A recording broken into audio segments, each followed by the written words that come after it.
بسم اللہ الرحمن الرحیم۔ اسٹوڈنٹس، آج ہمارا ٹاپک ہے ایف آئی آر۔ ہم اس سے پہلے کہ اپنا ٹاپک سٹارٹ کریں، آپ لوگوں سے ریکویسٹ ہے کہ ہمارے چینل کو سبسکرائب اور لائک کریں اور بیل آئیکن کے بٹن کو پریس کریں تاکہ ہماری ہر نئے آنے والی ویڈیو آپ لوگوں تک پہنچ سکے۔ تو اسٹوڈنٹ، اس سے پہلے ہم نے introduction of C R P C پڑھا۔ اس میں ہم نے دیکھا کہ سی آر پی سی کی انیکٹمنٹ کب ہوئی، اس کے اندر کتنے سیکشنز ہیں، اس کے اندر کتنے شیڈیولز ہیں اور ڈیفرنٹ چیزیں ہم نے اس کے انٹروڈکشن کے حوالے سے پڑھی۔ اس کے بعد ہم نے کلاسز آف کرمنل کوڈس کے بارے میں پڑھا کہ کرمنل کوڈس کی کون سی ڈیفرنٹ کلاسز ہیں۔ اس کے بعد ہم نے اپنے لاسٹ لیکچر میں powers of the criminal codes پڑھا کہ ڈیفرنٹ کرمنل کوڈس کی کون کون سی پاور ہیں۔ آج ہمارا جو ٹاپک ہے students, it is very important topic, F I R. تو ہم نے اس کو ڈیٹیل کے ساتھ پڑھنا ہے اور آپ لوگوں نے اس کو غور کے ساتھ جو ہے وہ سننا بھی ہے اور سمجھنا بھی ہے، کیونکہ یہ بہت ہی امپورٹنٹ ٹاپک ہے۔ تو اسٹوڈنٹس، ایف آئی آر اپنے ٹاپک یعنی کہ ایف آئی آر کی طرف آتے ہیں۔ تو سب سے پہلے ہم پرپز ایف آئی آر کا دیکھتے ہیں۔ تو students, the purpose of F I R is to set criminal law into motion. تو اسٹوڈنٹس، اس کے بعد ہم دیکھ لیتے ہیں کہ اس کی ایویڈینشری ویلیو کیا ہے۔ تو اسٹوڈنٹس، جو ایف آئی آر کی ایویڈینشری ویلیو ہے، it is not the substantive piece of evidence, it can only be use to corroborate or contradict to its maker. اس کی کوئی جو ہے وہ یہ سبسٹینٹیو پیس آف ایویڈینس نہیں ہے۔ تو اسٹوڈنٹس، اس کا ایف آئی آر کو جو ریلیونٹ سیکشن ہے سی آر پی سی کے اندر وہ 154 ہے۔ 154 deals with the F I R. اس کے بعد اسٹوڈنٹس، ہم دیکھ لیتے ہیں کہ ایف آئی آر کو لانچ کروانے کی لمیٹیشن کیا ہے۔ لمیٹیشن آپ لوگوں کو پتہ ہے کہ لا کے اندر جب بھی ورڈ لمیٹیشن یوز ہوتا ہے، اس کا مطلب ہوتا ہے کہ اس کا ٹائم کتنا ہے۔ تو اسٹوڈنٹس، ایک بات اپنے ذہن میں رکھ لیں کہ ایف آئی آر رجسٹرڈ کروانے کے لیے کوئی لمیٹیشن نہیں ہے۔ یہ کسی بھی وقت جب کوئی اکرنس ہوتا ہے اس کے بعد کسی بھی وقت یہ رجسٹرڈ کروائی جا سکتی ہے، لیکن جتنا بھی ڈیلے ہوگا وہ ڈیلے آپ کو ایکسپلین کرنا پڑے گا۔ اگر آپ جلدی ایف آئی آر کروائیں گے کسی بھی اکرنس کے بعد، تو اسٹوڈنٹس اس میں جو بھی ایویڈنس ہوگا وہ کلیکشن اس کی کرنا ایزی ہوگی، اور اس میں جو ہے وہ آپ کو بہت زیادہ آسانی ہوگی کہ آپ کسی بھی ایکیوزڈ کو جو ہے وہ کنوکٹ کروا سکتے ہیں۔ لیکن جتنا بھی ڈیلے ہوگا اس میں بہت زیادہ مشکل ہو جائے گی، کیونکہ جو آپ کے پاس ایویڈنس ہے وہ اس طرح سے آپ کلیکٹ نہیں کر پائیں گے، اور کورٹس یہ پریزیوم کرے گی اگر آپ اس کو ایکسپلین نہ کر سکے کہ یہ جو ڈیلے ہے اس کے دوران آپ نے سٹوری کو فارج سٹوری ایک بنائی ہے، اپنے سے ایک کہانی بنا کے ایف آئی آر کو رجسٹرڈ کروایا ہے۔ تو اس لیے اس میں لمیٹیشن تو نہیں ہے، لیکن ایف آئی آر جو ہے اس میں زیادہ ڈیلے نہیں کروایا جا سکتا، کیونکہ اسٹوڈنٹس اگر ڈیلے ہوگا تو اس میں جو ہے وہ ڈاؤٹ کریٹ ہوگا، اور ایک پرنسپل آپ ذہن میں رکھ لیجئے کہ benefit of doubt goes to the accused. ہر شک کا فائدہ جو ہے وہ ملزم کو جاتا ہے۔ اس کے بعد اسٹوڈنٹس آ جائیں ہمارے پاس، ہم دیکھ لیتے ہیں کہ second F I are.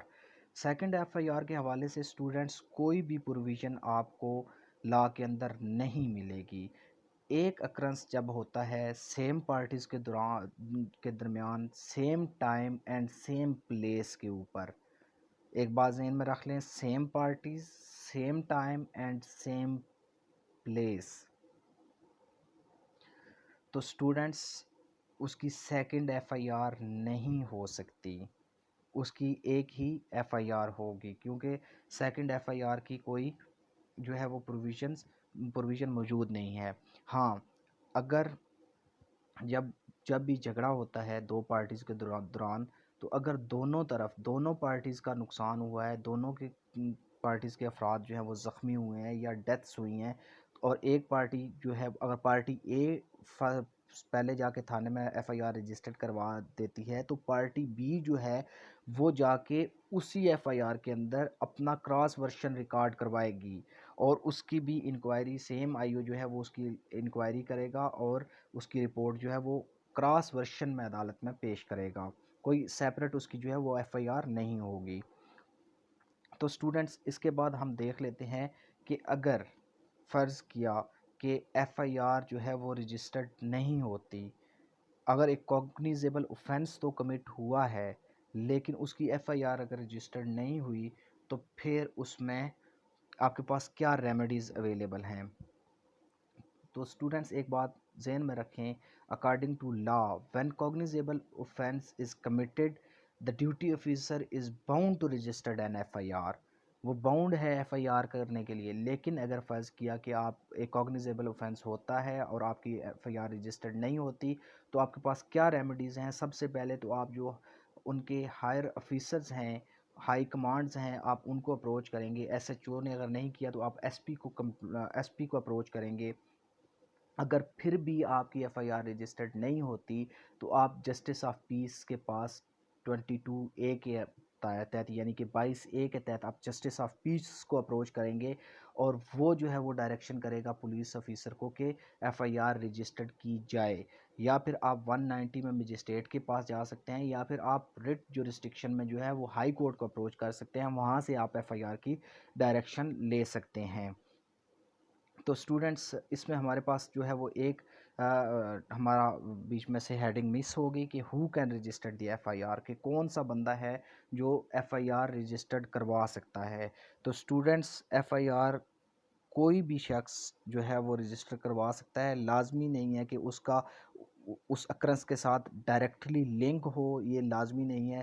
Let suppose ہم اگزامپل لے لیتے ہیں کہ اگر پارٹی اے اور بی کے درمیان جھگڑا ہو رہا ہے تو کوئی بھی بندہ یعنی کہ پارٹی سی ایون کہ اس کا کوئی اس جھگڑے کے ساتھ لین دین نہیں ہے لیکن ایون دین وہ جا کے ایف آئی آر رجسٹرڈ کروا سکتا ہے، کیونکہ ایک انفارمیشن آپ نے جا کے جو ہے وہ دینی ہے کسی کوگنیزیبل اوفینس کے ریگارڈنگ. تو پارٹی سی جا کے بھی جس کا ڈائریکٹلی کوئی لنک نہیں ہے وہ جا کے پولیس اسٹیشن میں اس کی ایف آئی آر رجسٹرڈ کروا سکتا ہے. تو اسٹوڈنٹس ہمارا آج کا یہ ٹاپک ایف آئی آر بہت ہی ایک امپورٹنٹ ٹاپک ہے اور اس کی کرمنل لا کے اندر بہت زیادہ ویلیو اور بہت زیادہ اہمیت ہے، کیونکہ جب بھی کاروائی سٹارٹ ہوتی ہے تو وہ ایف آئی آر کے بعد ہی ہوتی ہے. سب سے پہلے ایف آئی آر رجسٹرڈ ہوگی تو پھر آگے فردر جو ہے وہ کاروائی ہوگی. تو آپ نے یہ لیکچر غور سے سننا ہے اور اسے سمجھنا بھی ہے. آپ لوگوں کا بہت شکریہ.